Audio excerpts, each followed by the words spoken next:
Selamat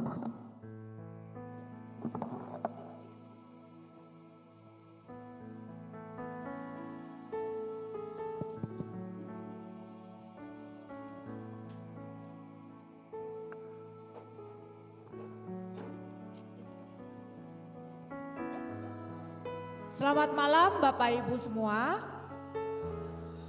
Udah pada kenyang?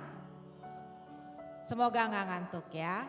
Bapak Ibu, kita bersyukur hari ini karena kita pada malam hari ini masih boleh bertemu untuk mengikuti acara Malam Puji dan Sabda. Hari ini tema kita masih dalam rangkaian tema yang berkaitan dengan para tokoh-tokoh dunia dan gereja yang menginspirasi kita semua. Tokoh yang akan kita soroti secara khusus malam ini adalah Martin Luther. Tokoh yang lahir 10 November tahun 1483 di Eisleben, daerah Roma di Eropa. Kita akan belajar dari kesaksian hidup Martin Luther. Kiranya apa yang diteladankan olehnya dapat mencerahkan dan menguatkan iman kita. Saya, Penatua Eni dan Penatua Susan akan bertugas sebagai worship leader dan Pendeta Astira Budi Purwosuito akan menjadi pelayan firman pada malam ini. Musik angklung Soli Deo Gloria akan mengiringi kita dalam puji-pujian yang akan kita nyanyikan dan ada persembahan pujian dari Nafiri. MPS malam hari ini dilayani oleh unit Gospel, termasuk untuk menyediakan konsumsi dan souvenir tentunya ya. Tadi sudah dinikmati sotomi ya, enak ya. Kita terima kasih kepada Gospel yang dipimpin oleh Bu Eka tentunya ya. Baik Bapak Ibu, untuk mengawali MPS pada malam hari ini, kita akan menaikkan sebuah pujian, Ku Nyanyikan Kasih Setia Tuhan. Pujian ini adalah pujian yang mengungkapkan keyakinan kita atas pengalaman hidup kita yang kita jalani sampai sekarang dan seterusnya. Bahwa Tuhan yang setia, yang selalu menyatakan kasih-Nya dan Ia yang setia menyertai kita. Ku nyanyikan kasih setia Tuhan.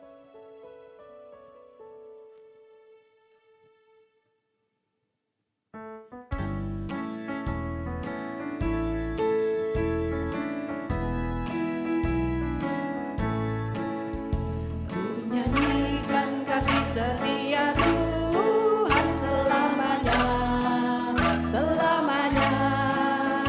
Ku nyanyikan kasih setia Tuhan selamanya, ku nyanyikan selamanya. Ku tuturkan nadamu, kasih setiamu Tuhan. Ku tuturkan nadamu,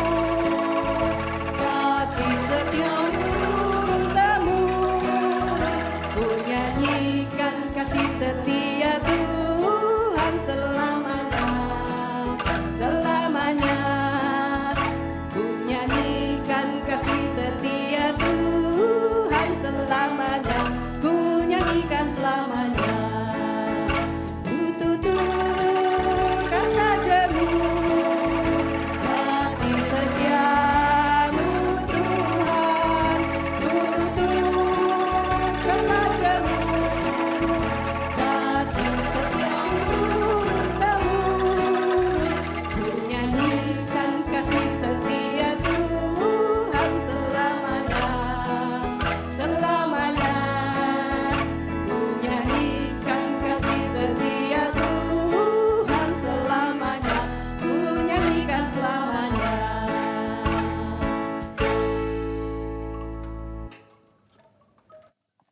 Bapak, Ibu, dan saudara sekalian yang terkasih dalam Kristus. Manakala saya menyanyikan lagu ini, saya tergelitik dengan kata-kata yang ada dalam pujian tadi yang berbunyi, Kututurkan tak jemu kasih setiamu Tuhan. Saya bertanya dalam diri sendiri, apakah saya sudah sering menuturkan kasih setia Tuhan? Apakah benar saya telah memberi diri dan menyediakan waktu untuk merasakan kasih setia Tuhan.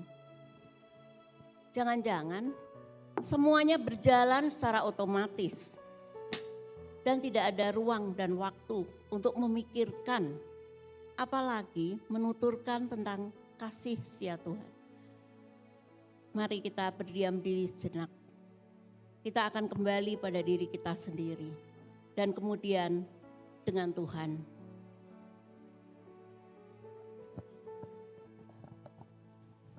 Mari kita berdoa. Bapa yang di surga, puji dan syukur kami haturkan kepadamu ya Tuhan, sehingga kami pada malam hari ini dapat berkumpul kembali di tempat ini dalam malam puji dan sabda. Berkatilah kiranya acara kami ini, baik pujian maupun firman Tuhan yang akan kami dengar, boleh kami hayati, kami mengerti dan menguatkan iman kami. Dan melalui pujian dan firman ini, nama Tuhan boleh dipermuliakan. Demikian kami mau serahkan doa kami kepadamu ya Tuhan. Dalam nama Tuhan kami Yesus Kristus kami berdoa. Amin.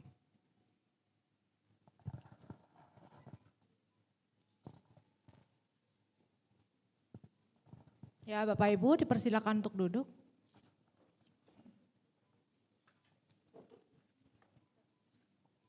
Bapak Ibu dan Saudara yang kekasih di dalam Tuhan, saya mau tanya sedikit nih. Kalau Bapak Ibu mendengar nama Martin Luther, kira-kira apa sih yang ada dalam pikiran Bapak Ibu gitu? Atau sepintas apa ya yang terpikir oleh Bapak Ibu? Mungkin ada yang mau menjawab, silakan. Oh, Bapak Reformasi Bu Iya. Eni. Ya, yang kita kenal biasanya Bapak Reformasi ya. Martin Luther adalah seorang pastor di gereja Katolik dan profesor teologia. Martin Luther dikenal sebagai tokoh reformasi, di mana melalui pengajaran-pengajarannya membuahkan banyak sekali perubahan-perubahan di dalam pengajaran gereja Katolik yang kemudian melahirkan gereja Protestan. Pandangan-pandangan teologis yang baru yang diperoleh lewat pergulatan batin dan iman yang panjang dan bertahun-tahun. Pergolakan antara pengajaran teologi yang diketahuinya dengan realita yang dialaminya serta iman yang dihidupinya. Pertanyaan demi pertanyaan yang muncul dalam pikirannya tentang sebuah kebenaran. Sebagai kritik atas keyakinannya selama ini yang sangat mengganggu dirinya akhirnya terjawab juga. Mungkin kalau kita mengalami pergumulan semacam itu, kita bisa gila dan tersesat. Namun berkat ketekunan dan kesetiaan seorang Martin Luther untuk terus mencari dan menemukan Tuhan dan jawabannya di tengah pergulatan batinnya itu, melahirkan pengajaran dan imannya yang diperbaharui, yang kemudian memperbaharui banyak orang. Dari reformasi yang dilakukan oleh Martin Luther, kemudian menjadi gerakan reformasi. Kita mengenal adanya 3 semboyan yang sangat terkenal. Mungkin Bapak Ibu sudah tahu 3 semboyan itu. Guru sekolah minggu kali ya, paling tahu ya. Jadi yang pertama adalah sola fide.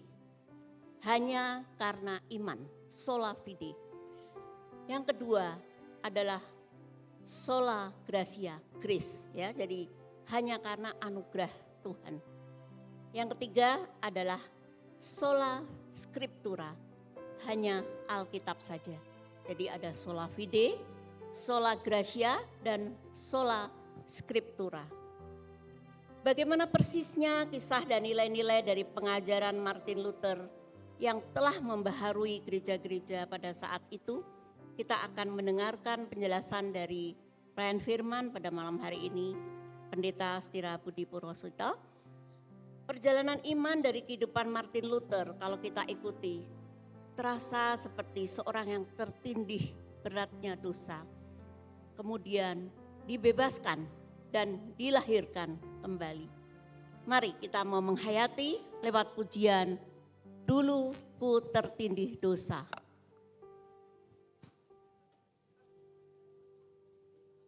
PKJ 199.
Ya Bapak Ibu, seperti lagu tadi yang mengatakan dijamah, meluap sukacitaku.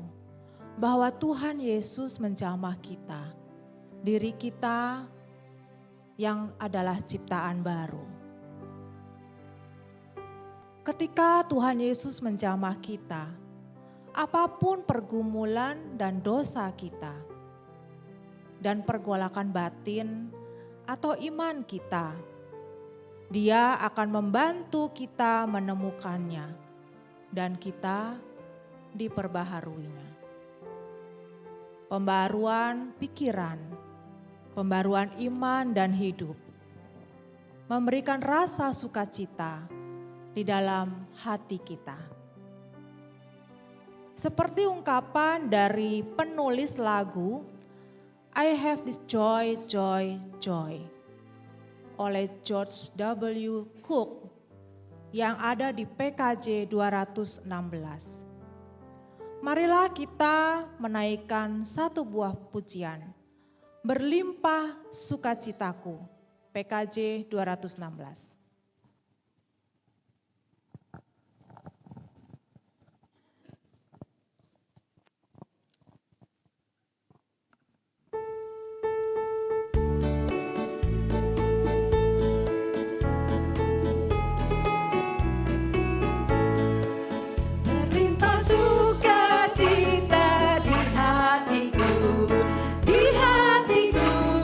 Di hatiku berlimpah sukacita.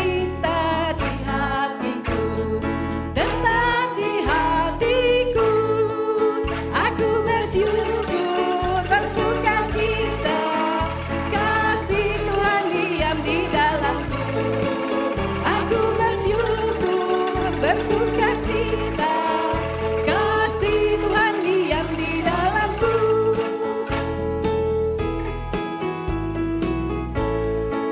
Berlimpah kasih Yesus di hatiku, di hatiku, di hatiku. Berlimpah kasih Yesus di hatiku, tetap di hatiku. Aku bersyukur, bersukacita, kasih Tuhan diam di dalamku.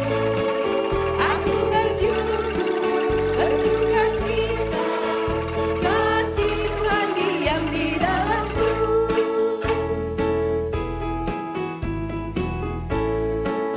Berlimpah sukacita di hatiku, di hatiku, di hatiku. Berlimpah sukacita di hatiku, tetap di hatiku. Aku bersyukur, bersukacita, kasih Tuhan diam di dalamku.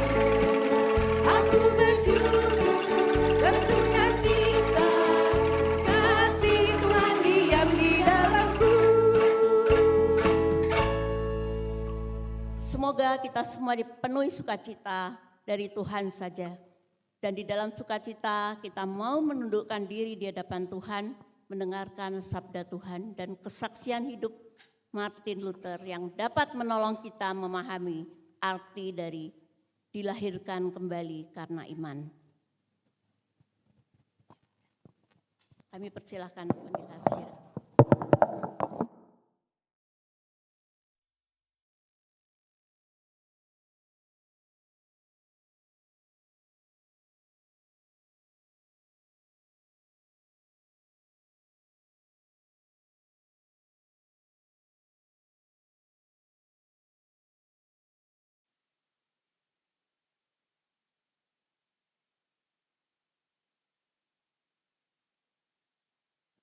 Selamat malam Bapak Ibu. Gema sekali ya. Baik, mari kita sebelum kita merenungkan berita firman Tuhan, kita berdoa.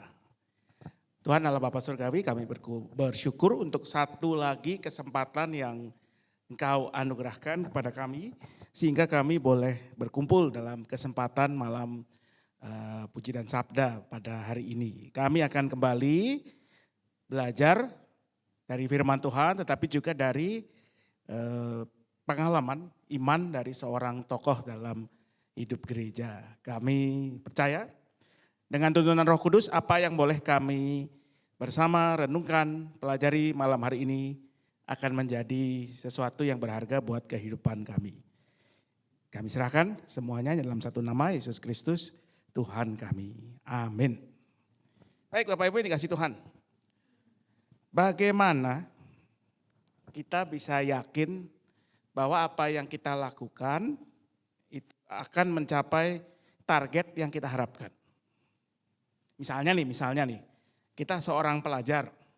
Kalau pelajar itu kan targetnya apa? Lulus, naik kelas. Gimana kita bisa yakin bahwa pada akhirnya, akhir tahun ajaran, kita akan lulus atau naik kelas? Belajar baik ya, belajar sebaik-baiknya. Kalau kita merasa apa yang disampaikan oleh guru kurang, kita les, baca buku, ngafal, latihan soal ya. Itu kan yang akan kita lakukan kan? Ya. Dan saya yakin kalau kita sudah lakukan itu, maka sebetulnya kita sudah cukup yakin nih, pasti in the end kita akan lulus atau naik kelas. Ya. Kecuali kalau Bapak Ibu mungkin punya anak yang usianya SMP. Ada yang punya anak SMP di sini? Ya, saya punya anak usia kelas 8. Kalau ditanya, saya nggak tahu ini anak saya aja atau semua anak seusia dia.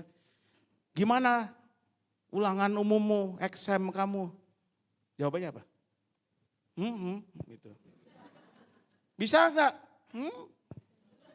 Susah nggak? Gitu lah. Jadi kita kudu nebak-nebak gitu. Dia itu bisa apa enggak, naik kelas atau enggak, puji Tuhan sih. Akhirnya naik kelas juga gitu kan ya. Cukup. Mandarin gagal, ya nggak apa-apa lah saya paham lah kalau dia gagal Mandarin dia D ya bodo amat lah. Mohon maaf bukan bodo amat ya. Saya nggak terlalu pusing sih. Dan dia udah katanya nggak peduli karena dia tahu nanti kelas 9 dia tidak perlu belajar Mandarin lagi. Jadi dia sudah bodo amat. Tapi kan yang normal begitu ya. Kalau kita mau mencapai satu target, maka kita akan punya step-step untuk mencapainya. Dan kalau kita sudah lakukan itu, kita cukup yakin nih. Oh kita pasti naik kelas, ya, kita pasti lulus. Kita pasti apa misalnya, bisa memenuhi target yang diberikan. Nah tapi sekarang pertanyaannya Bapak Ibu. Bagaimana kita sebagai orang percaya bisa yakin bahwa kita ini selamat. Bahwa Allah menerima kita. Allah mengampuni dosa-dosa kita. Gimana caranya? Gimana caranya kita bisa yakin bahwa in the end ya kita ini diterima oleh Allah. Nah ini pertanyaan besar yang digumuli oleh tokoh kita hari ini. Tadi udah disinggung oleh Bu Eni, saya nggak akan ngulang lagi lah dia lahir kapan ya. Namanya Martin Luther. Martin Luther ini banyak Bapak Ibu kalau Anda ketik di Google, kalau kita langsung ketik saja mungkin akan keluar terbanyak. Kalau bukan Martin Luther yang ini ya Martin Luther King Junior, itu abad 20 sebetulnya ya, tokoh hak-hak sipil di Amerika. Ini Martin Luther, tadi sudah disinggung, dia seorang biarawan Katolik, gereja Katolik, karena waktu itu tentu zaman dia hidup gereja Katolik. Dia seorang pengajar teologi, ya, dosen, ahli perjanjian baru sebetulnya, ahli kitab suci lah. Gitu. Dan dari lama sekali Luther itu bergumul dengan pertanyaan besar dia. Bagaimana saya bisa yakin bahwa saya ini selamat? Bahwa dosa-dosa saya diampuni oleh Allah dan saya akan diterima oleh Allah nanti. Nah pada zaman Luther hidup, pengajaran gereja yang berlaku adalah bahwa hal-hal tersebut, keselamatan, pengampunan dosa dan seterusnya, itu bisa dicapai oleh pemberian Allah tetapi juga oleh upaya manusia, oleh kerja manusia. Kalau manusia itu rajin beribadah, ya banyak berbuat baik, lalu dia banyak berderma, tahu ya derma itu apa ya? Nyumbang lah ya, amal ya, beramal. Dia banyak membaca Alkitab, berdoa, beribadah, berziarah. Maka semua itu akan memperbesar chance-nya, kemungkinannya bahwa pada akhirnya dia akan selamat. Kira-kira seperti itu sederhananya. Ini tentu aslinya lebih rumit tapi ya sederhananya begitu. Dan Luther sepanjang hidupnya dia mencoba melakukan semua itu. Ya, beribadah, beramal, berziarah. Misalnya pada zaman hidup, kalau sekarang tempat ziarah yang populer di mana Bapak Ibu? Israel. Di dalam negeri ada enggak? Ada ya. Oh Lourdes itu di Prancis ya. Kita juga ada kan, di Indonesia ada kan, apalah namanya ya, Gua Maria, Sendang Sono, whatever lah apapun itu. Luther juga melakukan itu. Zaman dia hidup, salah satu tempat ziarah yang populer itu adalah sebuah gereja di kota Roma. Namanya gereja Santo Laurentius ya, Saint Lawrence. Dan kenapa populer? Karena di gereja ini ada satu anak tangga yang ada gambarnya itu. Gambarnya ya, oh ketutupan ya. Mohon maaf ya. Jadi oke saya majuin. Nah kelihatan ya. Jadi di gereja Saint Lawrence itu ada satu anak tangga. Ada 28 step. Step itu apa? Undakan ya. Anak tangga yang konon diyakini, dipercaya, benar enggaknya nggak tahu.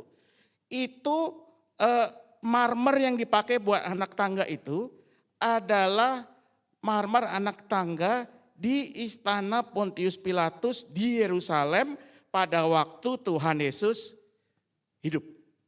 Dan kan Tuhan Yesus kan malam sebelum disalib kan diadili oleh Pontius Pilatus. Jadi diyakini step atau anak tangga itu yang dinaiki oleh Tuhan Yesus. 28 anak tangga abad keempat Masehi, konon anak tangga ini ditemukan oleh Ratu Helena, ya, nanti dianggap sebagai Santa Saint Helen, itu dari dia ibunya Kaisar Konstantinus, ya. Kaisar Konstantinus ini yang menjadikan agama Kristen sebagai agama resmi di Roma abad keempat. Anak tangga ini ketemu di Yerusalem, dibawa ke Roma, dipasang di gereja ini, Saint Lawrence. Dan umat meyakini kalau mereka berziarah ke gereja ini, lalu menaiki undaka anak tangga itu sambil berlutut.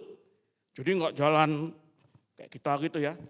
Berlutut, berjalan dengan lututnya, lalu di setiap step mereka berdoa, maka itu akan ya tadi memperbesar kemungkinan mereka untuk pada akhirnya beroleh keselamatan. Luther pergi ke situ tahun 1510. Dia naikin tuh 28 step itu, setiap anak tangga dia berhenti, dia naikkan doa Bapa Kami, berarti 28 kali doa Bapa Kami. Itu kalau kita setara dengan menaikkan doa Bapa Kami untuk bagi 4, berapa tuh? 7 bulan. Ya kan Bapak Ibu kan naikin doa Bapa Kami kan cuma hari Minggu doang kan? Iya kan? Betul kan? Doa Bapa Kami kan cuma hari Minggu pas pendetanya mimpin doa syafaat. Setengah tahun doa Bapa Kami kita diucapkan oleh Luther dalam satu naikkan anak tangga. Tapi begitu dia sampai di puncak, yang mestinya dia itu jadi makin yakin, oh saya akan selamat. Dia malah tambah ragu-ragu. Benar gak ya? Aku ini akan selamat. Nah dalam keraguan-raguannya, apa yang Luther lakukan? Saya menduga karena Luther ini aslinya seorang akademisi. Jadi dia itu kalau dengan teori spiritualitas modern agak mirip dengan saya. Saya ini orang yang kalau dikelompokkan dalam ada 7 teori spiritualitas. Saya ini spiritualitasnya kognitif. Jadi saya mengalami perjumpaan dengan Tuhan itu lewat pikiran, belajar. Ya ada yang lewat ibadah, ada yang lewat doa. Saya bukan ke situ. Luther menggalinya itu dengan kembali pada kitab suci. Ini bidang keahlian dia. Dan di sana dalam penggaliannya, dalam perenungannya akan kitab suci, disitulah dia menemukan jawabannya. Khususnya dalam surat-surat Rasul Paulus. Bapak Ibu tahu surat Rasul Paulus apa saja? Ada yang bisa sebutkan beberapa? Surat Korintus, Roma, Galatia, Efesus, Tesalonika, Filipi, ya. Sebagian besar perjanjian baru kita isinya surat Paulus. Dan Luther menemukannya dalam terutama surat Roma, surat Efesus. Dia temukan misalnya di Roma 1 ayat 17. Kelihatan nggak tuh? Ya, Roma 1 ayat 17, saya akan bacakan buat kita. Sebab di dalamnya nyata kebenaran Allah yang bertolak dari iman dan memimpin kepada iman. Seperti ada tertulis, orang benar akan hidup oleh iman. Lalu dia temukan lagi misalnya, sebetulnya ada banyak, saya ambil beberapa yang penting. Roma 3 ayat 23 sampai 25. Roma 3 ayat 23 sampai 25. Karena semua orang telah berbuat dosa dan kehilangan kemuliaan Allah. Dan oleh anugerahnya telah dibenarkan dengan cuma-cuma melalui penebusan dalam Kristus Yesus. Kristus Yesus telah ditentukan Allah menjadi jalan pendamaian melalui iman dalam darahnya. Nah, saya potong di situ. Lalu ada lagi dari Efesus 2 ayat 8 dan 9. Sebab karena anugerah kamu diselamatkan oleh iman. Itu bukan hasil usahamu tetapi pemberian Allah. itu bukan hasil pekerjaanmu, supaya tidak ada orang yang memegahkan diri. Nah, dari ayat-ayat ini, dari penggalian Luther akan surat Roma, dari dia mempelajari tulisan para teolog sebelumnya, karena sebetulnya yang mengutarakan pembenaran oleh iman itu bukan asli Luther. Sebelum Luther sudah ada sejumlah teolog, tetapi suaranya enggak terlalu kencang. Maka Luther akhirnya menyimpulkan 2 dari 3 prinsip. Tadi disebut ya, disinggung oleh Bu Eni. Sola fide, manusia dibenarkan hanya karena iman. Sola gratia, iman itu menyambut anugerah Allah yang diberikan dengan cuma-cuma. Yang ketiga sola scriptura, ya. Yang bagaimana disaksikan oleh kitab suci. Kita nggak akan menyinggung hal itu pada malam hari ini. Dibenarkan oleh anugerah yang disambut dalam iman. Ini yang oleh Luther diyakini sebagai tiang utama penyangga gereja. Luther katakan prinsip ini yang menentukan apakah gereja berdiri tegak atau rubuh. Dan karena itu dia menolak keras pengajaran gereja yang mengajarkan bahwa keselamatan itu juga ditentukan oleh usaha manusia. Nah, Luther memegang keras prinsip ini. Karena itu pada akhirnya dia kemudian menjadi begitu kritis akan pengajaran dan praktek gereja pada masa itu. Terutama satu praktek Bapak Ibu. Praktek yang disebut dengan nama indulgensia. Indulgensia itu dari bahasa Latin artinya izin, keringanan. Yaitu satu dispensasi yang diberikan oleh gereja kepada orang-orang yang dianggap sudah melakukan perbuatan baik, beramal, ya, membantu orang susah dan sebagainya. Maka mereka oleh gereja diberi keringanan atas dosa-dosanya. Ya, bentuk yang paling ekstrim itu terjadi sekitar tahun 1516-17. Waktu itu gereja Katolik mau membangun sebuah gereja yang sangat besar di kota Roma. Sekarang menjadi gereja Santo Petrus di Vatikan, ya, itu tahtanya Paus. Dan pembangunan itu tentu butuh dana yang luar biasa besar.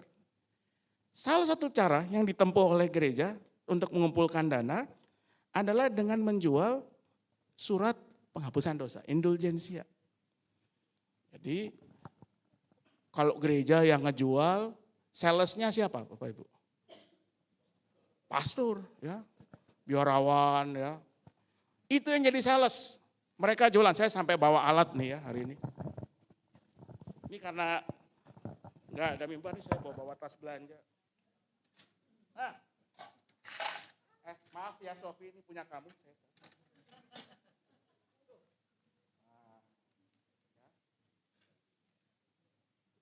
Jadi misalnya nih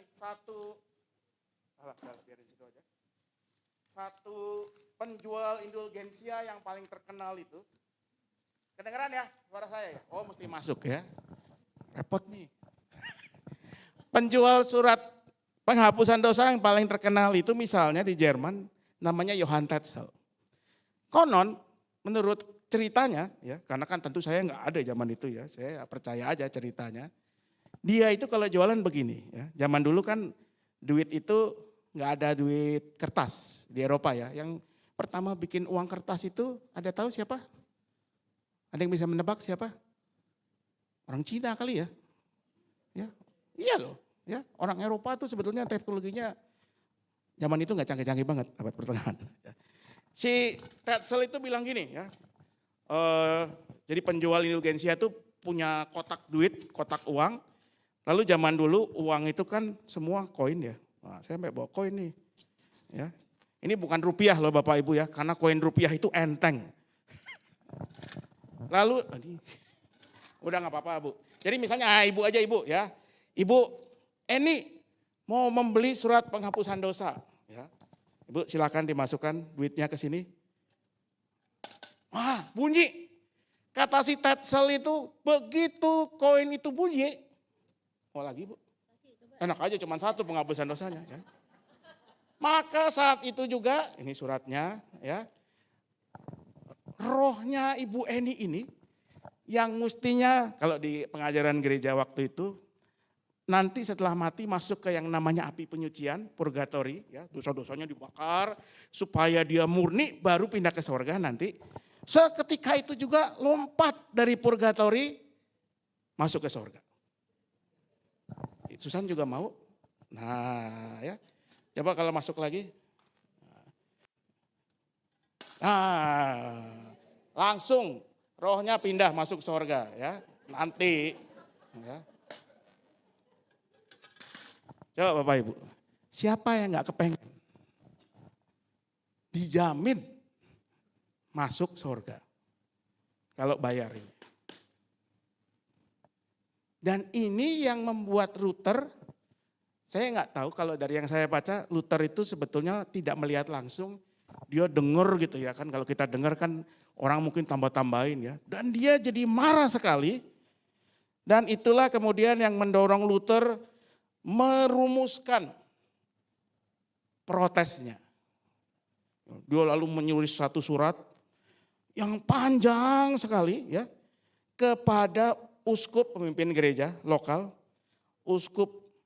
namanya uskup Albrecht ya, di kota Wittenberg. Dia tulis 95, istilah yang suka dipakai itu dalil ya, 95 poin yang menurut dia keliru terjadi di gereja pada saat itu. Luar biasa Bapak Ibu ya. Dia bisa temukan 95 poin. 1, 2, 3, 4, 5 ya.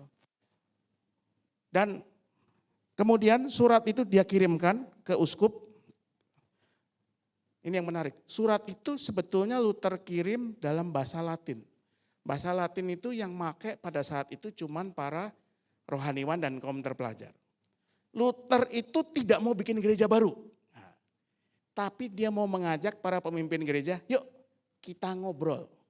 Bicarakan apa yang salah. Kalau menurut legendanya, 95 dalil itu dipakukan oleh Luther di pintu gereja di kota Wittenberg. Gereja yang namanya sekarang menjadi gereja All Saints. Ya. Sekarang 95 poin itu dipahat di gerbang gereja itu. Barangkali ada Bapak Ibu yang pernah ke Jerman mungkin pernah mampir ke sana. Ya. Tapi ahli sejarah modern agak meragukan. Benar nggak sih Luther itu makuin kertasnya itu ya. Dia kirimkan ya tapi kebenaran itunya nggak tahu. Ya itu nggak penting banget sebetulnya. Dan Luther sekali lagi saya katakan Luther tuh maunya ngajak para pemimpin gereja yuk kita ngomong bareng.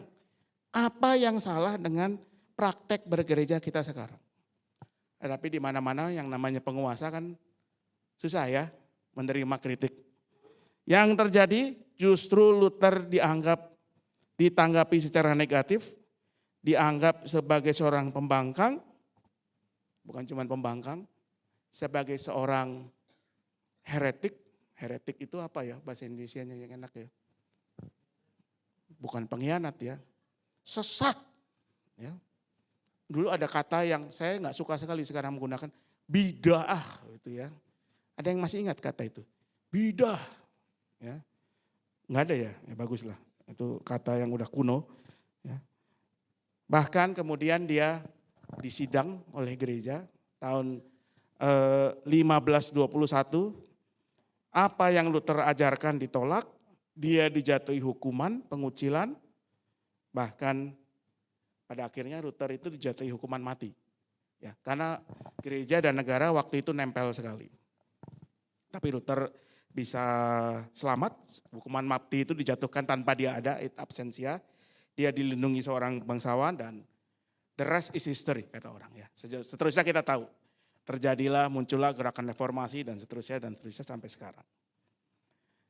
Nah, jadi Luther, poin penting yang Luther temukan yang kemudian menjadi dasar dari gereja pengajaran atau pemahaman teologi gereja-gereja reformasi adalah tadi tentang keselamatan karena anugerah Allah dan iman. Ya, sola gratia, sola fide. Luther tegaskan lagi dalam satu tulisannya. Hal yang pertama dan terutama adalah, ini karena Bapak Ibu nggak bisa lihat, jadi saya yang bacakan. Hal yang pertama dan terutama adalah Yesus Kristus Tuhan dan Allah kita telah mati demi dosa-dosa kita dan telah dibangkitkan untuk pembenaran kita. Ia sajalah anak domba Allah yang menanggung dosa dunia dan Allah telah menimpakan kejahatan kita sekalian kepadanya. Itu di Alkitab semua ada ayatnya. Semua orang telah berdosa dan telah dibenarkan secara cuma-cuma. Gratia, grace, gratis. Sama semua kata itu artinya. Bukan karena perbuatan-perbuatan atau jasa-jasa mereka. Tetapi hanya dengan anugerahnya melalui penebusan dalam darah Yesus Kristus. Inilah hal yang harus kita yakini. Hal ini pembenaran tidak diperoleh atau diraih lewat apapun juga. Apakah itu perbuatan baik, lewat hukum, maksudnya lewat melakukan hukum Tuhan atau lewat jasa kita. Karenanya sangatlah jelas dan pasti bahwa hanya imanlah yang membenarkan kita.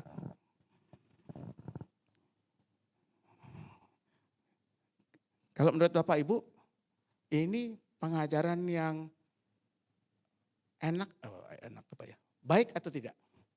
Bahwa kita ini dibenarkan bukan karena apapun yang kita buat, tapi karena anugerah pemberian Allah.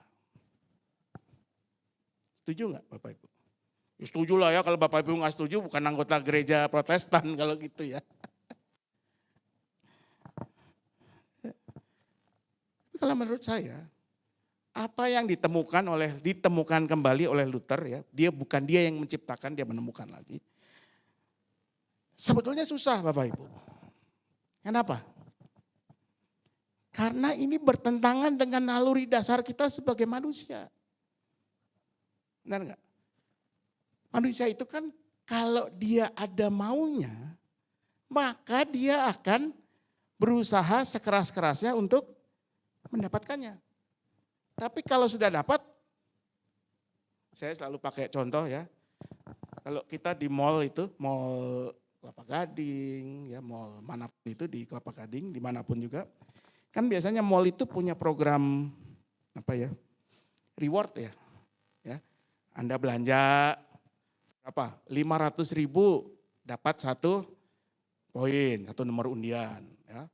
Anda kumpulin tuh nomor undian, nanti di akhir periode diundi bisa dapat hadiah utama. Ya.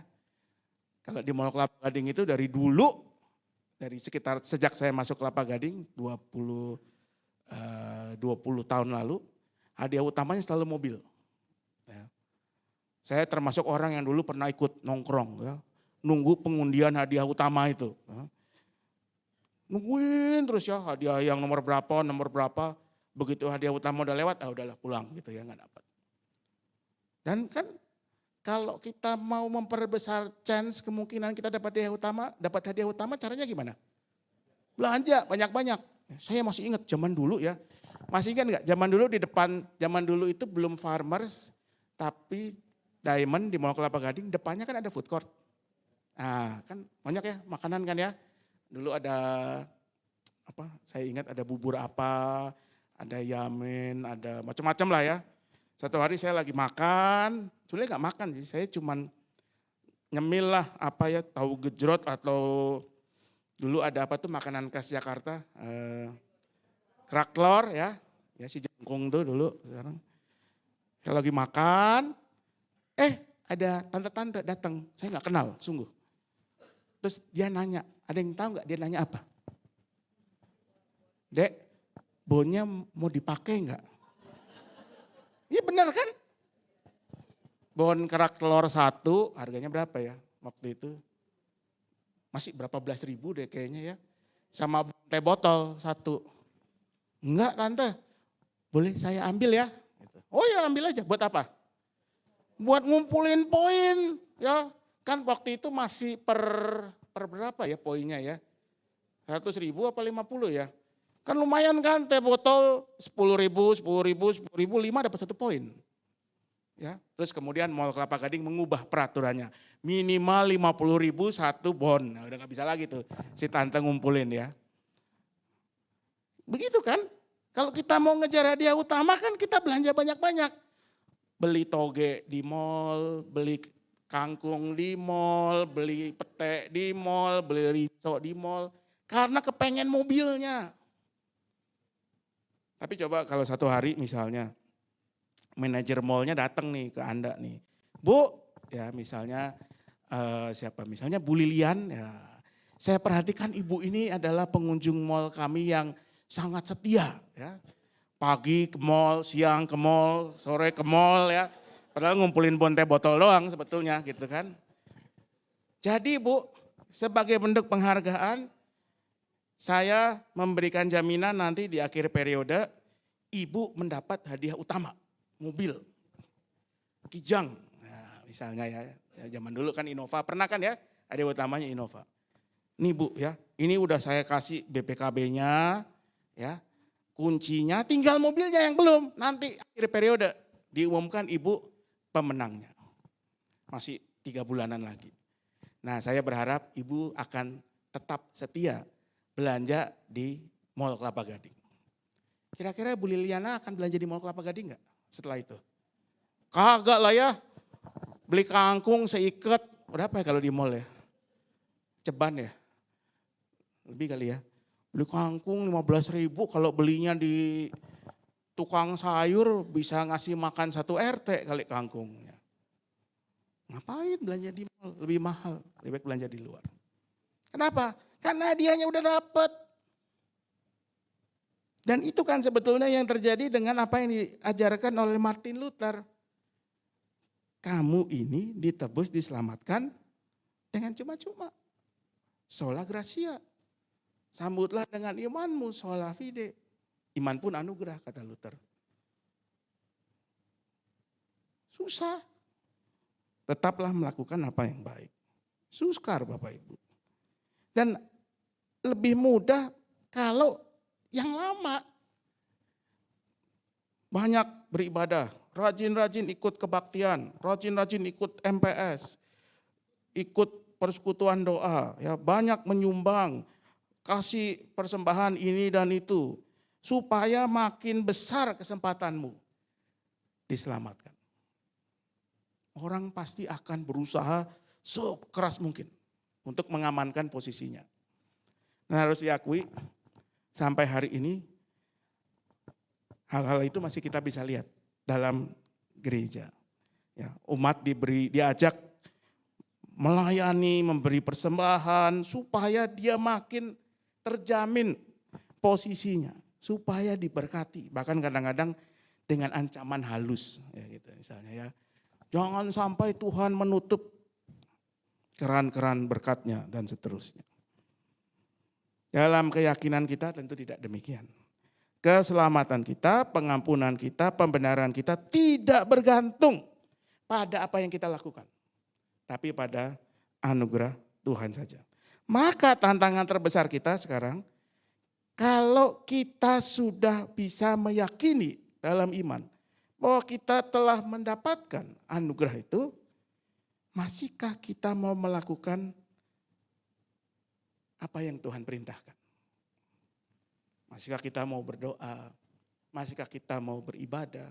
Masihkah kita mau melakukan perbuatan baik?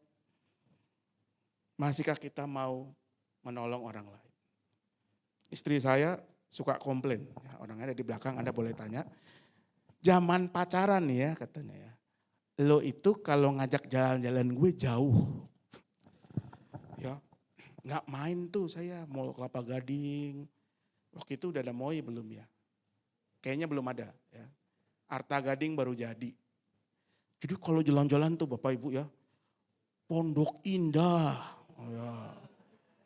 Kemang, ya. Jauh. Saya jawab, Opik belum ada waktu itu. Masih jadi rawa-rawa Pik mah. Ya, saya sih foto priwet sempat di itu cagar alam pik itu tuh yang kalau lihat di foto kok bagus, begitu ke sono ini airnya hitam banget, sampah, bau gitu lah ya. Waktu itu belum ada pik yang sekarang belum ada. Terus saya bilang, satu, biar nggak kelihatan anggota jemaat. Kan malu juga gitu kan ya, lagi pacaran, pas tira gitu ya. Jadi kita minggir lah jauh-jauh. Dua, ya. Terus dia ngeluhnya kan, Kiran udah kawin, diajak ke Moi aja. Aduh jauh banget sih ke Moi. Puterannya macet gitu kan ya. Udah mau Kelapa Gading aja lah yang deket. Ya. Ya kan waktu itu gue masih PDKT. Kalau orang mau mancing kan, kalau ikannya udah dapet kita kagak lagi ngelempar umpan. Ada. Ya, tanya dia nanti. Dia sampai sekarang masih suka mengeluh begitu. Kamu cuma bisa janji doang jadi orang gitu ya. Jadi imani aja lah, nanti kita jalan-jalan yang rada jauh lah. Tapi itu tantangan kita juga Bapak Ibu. Kalau kita sudah mendapatkan anugerah yang terbesar itu, masihkah kita mau bersusah-susah melayani, bersusah-susah membantu sesama, ya, memberikan waktu, tenaga, pikiran, hati, bahkan mungkin materi. Karena toh sebetulnya udah dapat jaminannya. Masihkah kita mau melakukannya? Dan karena itu menurut saya itulah yang membuat panggilan kita jadi begitu mulia. Ketika kita lakukan itu semua sebagai rasa syukur untuk apa yang sudah kita terima. Yang menarik Bapak Ibu dari Martin Luther, kalau tadi saya ceritakan Luther itu ditolak apa yang dia utarakan oleh gereja, dianggap sebagai pembangkang, bahkan sebagai orang yang sesat. Tapi 500 tahun kemudian setelah reformasi 31 Oktober 1517, tanggal 31 Oktober 1997 berarti bukan 500 tahun ya, berapa tahun tuh? Hitung sendiri lah ya Bapak Ibu ya. 450 tahun ya kalau saya nggak salah hitung setelah reformasi. Apa yang terjadi? Saya nonton kebaktiannya ini lewat YouTube kalau nggak salah. Gereja Katolik dan Gereja Lutheran, ya, jadi ya anak cucunya Martin Luther, World Lutheran Federation, Federasi Gereja Lutheran sedunia itu mengadakan ibadah bersama dan membuat joint statement, pernyataan bersama. Yang bunyinya begini, deklarasi ya bukan cuma pernyataan. Kami mengaku bersama bahwa orang-orang berdosa dibenarkan melalui iman dalam karya penyelamatan Allah dalam Kristus. Lewat karya Roh Kudus dalam baptisan, mereka menerima anugerah keselamatan yang menjadi dasar bagi seluruh kehidupan Kristiani. Iman yang demikian nyata dalam kasih dan karenanya orang-orang Kristen tidak dapat dan tidak boleh hidup tanpa melakukan pekerjaan-pekerjaan baik. Bagian terakhir. Namun apapun yang menjadi hasil dari pembenaran atau mengikuti anugerah cuma-cuma iman tersebut bukanlah dasar pembenaran maupun upah darinya. Apa yang kita tangkap dari pernyataan ini? Pernyataan bersama ini mengatakan kalau orang Kristen melakukan perbuatan baik yang dikatakan itu sangat penting, itu bukan dasar untuk pembenaran. Jadi yang mau dikatakan oleh pernyataan ini apa? Yang mengeluarkan pernyataan ini Gereja Katolik dan Gereja Lutheran. Apa yang mau dimaksudkan di sini? Bahwa yang Luther utarakan 450 tahun sebelumnya, sekarang diterima sebagai yang benar. Bahwa keselamatan itu adalah karena anugerah yang disambut dalam iman. Bukan lagi oleh perbuatan baik. Perbuatan baik tetap harus dilakukan, tapi itu bukan dasar dari pembenaran ataupun yang menghasilkan pembenaran. Sekarang bagaimana dengan kita? Kalau kita melakukan apa yang kita lakukan sebagai orang percaya? Apakah karena kita memang takut ya, mau mengamankan tempat kita di seberang sana, atau memang karena kita mau mengucap syukur untuk anugerah yang Tuhan sudah berikan? Kiranya Tuhan memimpin kita selalu. Amin. Paduan suara Nafiri akan menyanyikan sebuah pujian.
Selanjutnya marilah kita mengucap syukur kepada Tuhan dengan pujian dari PKJ 149.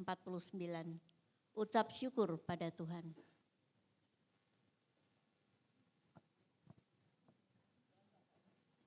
Nggak ada. Langsung doa syafaat. Langsung doa syafaat. Bapak Ibu, biarlah hati kita senantiasa bersenandung mengucap syukur kepada Tuhan karena kita sudah diselamatkan oleh Tuhan. Kita sudah dilahirkan kembali menjadi manusia yang baru karena Kristus Tuhan Yesus. Kita selamat karena anugerah-Nya. Kita selamat karena iman dan kita bisa mengetahui serta mengenal Allah Trinitas dengan karya keselamatannya lewat kesaksian Alkitab. Marilah kita terus memelihara anugerah yang Tuhan berikan kepada kita dengan memperhatikan lingkungan dan sesama kita. Kita mau menjadi berkat bagi dunia lewat doa-doa kita. Kita akan menaikkan doa syafaat dengan pokok-pokok doa antara lain. Mereka yang bergumul dengan berbagai pergulatan batin atau iman untuk menemukan kebenaran.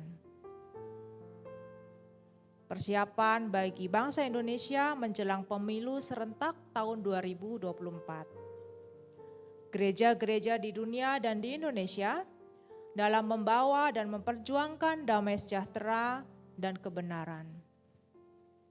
Dan GKI Gading Indah untuk pelayanan Kespel dan MPS-nya. Doa syafaat akan dinaikkan oleh Pendeta Stira.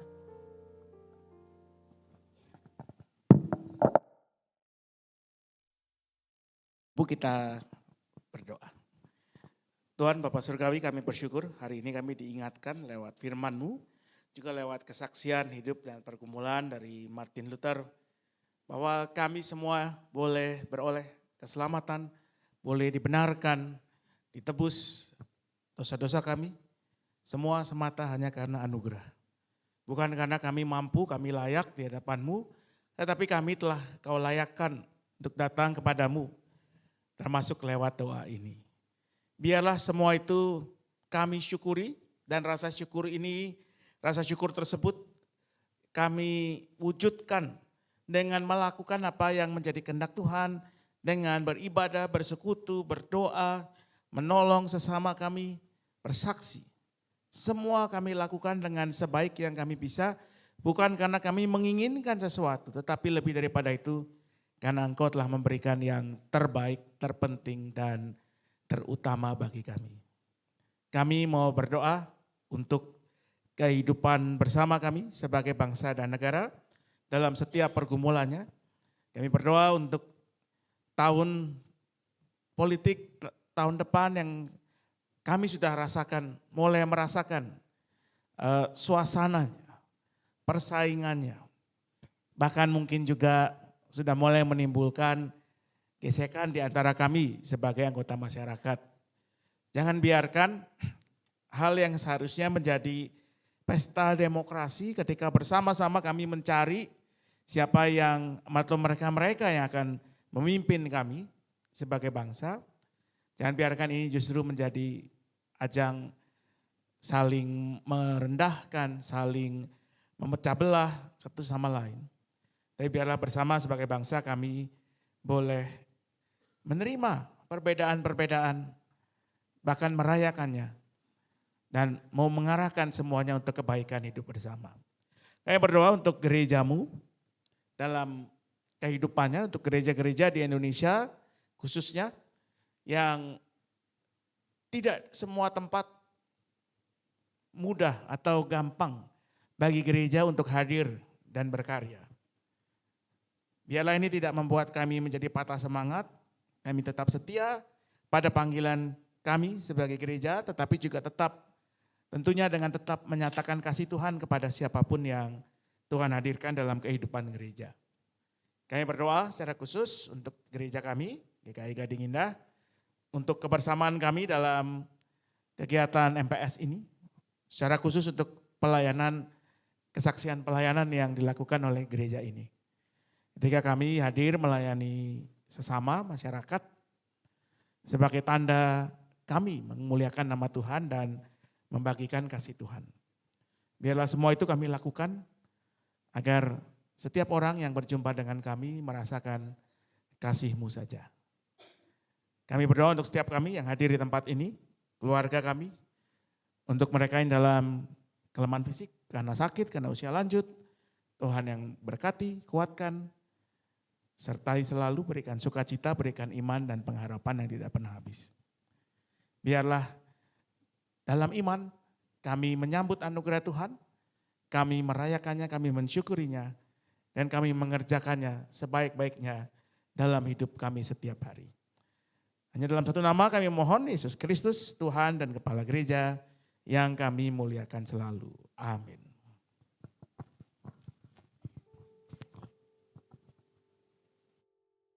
Bapak, Ibu, dan Saudara terkasih dalam Kristus, kita akan mengakhiri MPS pada malam hari ini. Tetapi apa yang kita dapati dari kesaksian hidup Martin Luther hendaknya dapat mewujud nyata dalam hidup keseharian kita. Kita diutus ke dalam dunia untuk menjadi arti dan berkat. Menjadi pribadi yang terus-menerus diperbarui oleh Roh Kudus. Mari kita memuji Tuhan lewat lagu Tuhan mengutus kita ke dalam dunia dari PKJ 185.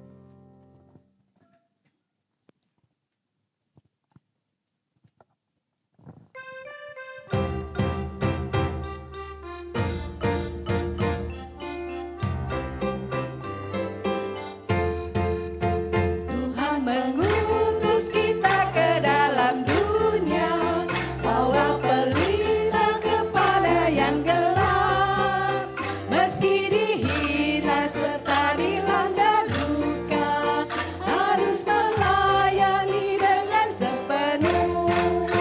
Dengan senang, marilah kita melayani umatnya.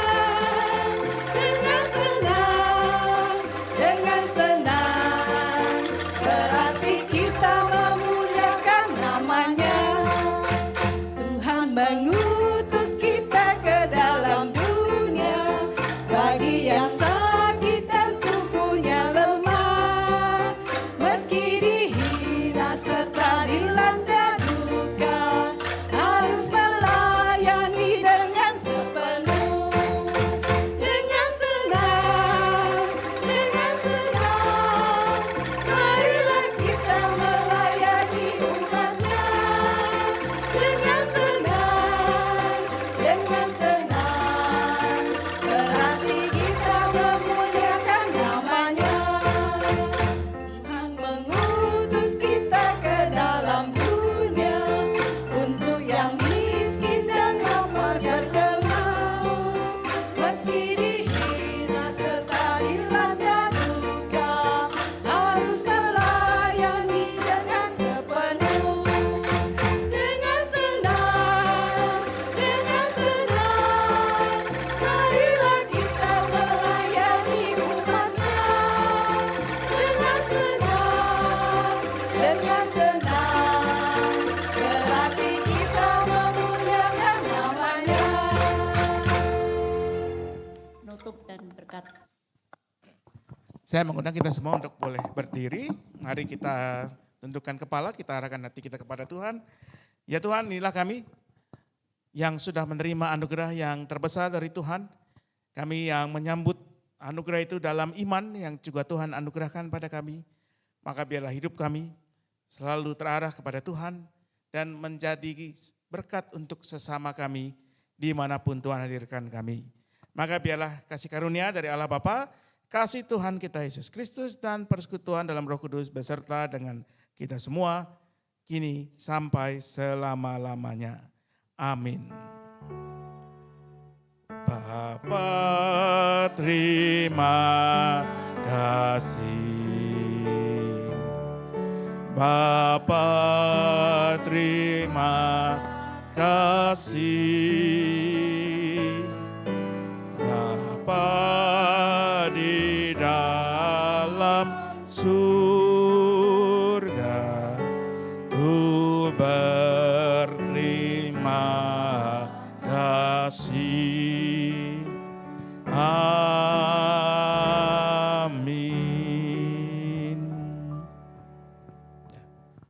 Silakan duduk Bapak Ibu.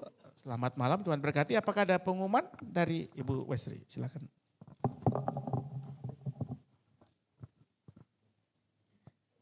Selamat malam Bapak Ibu semuanya.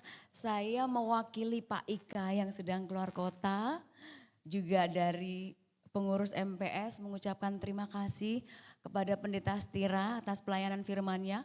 Kemudian tim Kelker Kespel yang melayani MPS malam ini yang di bawah komando Ibu Eka. Nah, apa saja sih kegiatan Oikmas itu? Kita akan simak video ya. Minta tolong ke Agnes. Halo jemaat dan simpatisan GKI Gading Indah. Saya Ekawati sekilas memaparkan kegiatan Oikmas. Kegiatan rutin kami yang pertama, penyaluran dana uang sekolah atau bantuan pendidikan bagi anak-anak asuh yang tersebar di Klaten, Yogyakarta, Salatiga, Jabodetabek, bahkan sampai luar pulau. Kegiatan rutin kami yang kedua, yaitu pelaksanaan ibadah minggu, persekutuan, pemahaman Alkitab bagi saudara-saudara warga binaan yang ada di Lembaga Pemasyarakatan Bulak Kapal Bekasi dan Lembaga Pemasyarakatan Wanita Tangerang. Kegiatan kami yang ketiga adalah pelaksanaan donor darah bersinergi dengan klinik Gria Kasih Indah, dilaksanakan di RW 012 Kelapa Gading dan SDK 6 BPK Penabur Kelapa Gading. Dan kegiatan yang terakhir, kegiatan non rutin, kami mengadakan perayaan ibadah Natal atau Paskah bagi anak-anak asuh dan keluarga. Kemudian kita mengadakan juga pembagian sembako, pelayanan kesehatan badan dan gigi di bawah naungan dari klinik Gria Kasih Indah. Dan kami mengadakan konsultasi gratis tentang isu ramah lingkungan dan kelestarian bumi kita. Bersama BPMK Klasis Jakarta Timur, kami juga mengadakan latihan keterampilan kerajinan tangan. Inilah paparan kami dari Oikmas GKI Gading Indah. Terima kasih. Juga mengucapkan terima kasih kepada WL kita yang cantik-cantik, Ibu Eni dan Ibu Susan. Kemudian Pak Tinut yang setia melayani kita bersama tim Angklung Solideo Gloria. Kemudian Paduan Suara Nafiri. Teruslah kita melayani Tuhan melalui talenta kita bernyanyi dan bermain musik ya Pak ya. Kemudian tim multimedia yang sudah menyediakan keperluan audio sistem, penyiaran streaming melalui channel YouTube. Sehingga bagi Bapak Ibu yang malam ini belum bisa datang, boleh bersekutu bersama melalui online. Dan sekali lagi terima kasih untuk kehadiran Bapak Ibu semua. Kita berjumpa kembali untuk MPS bulan depan. Temanya tunggu Pak Ika. Terima kasih Bapak Ibu.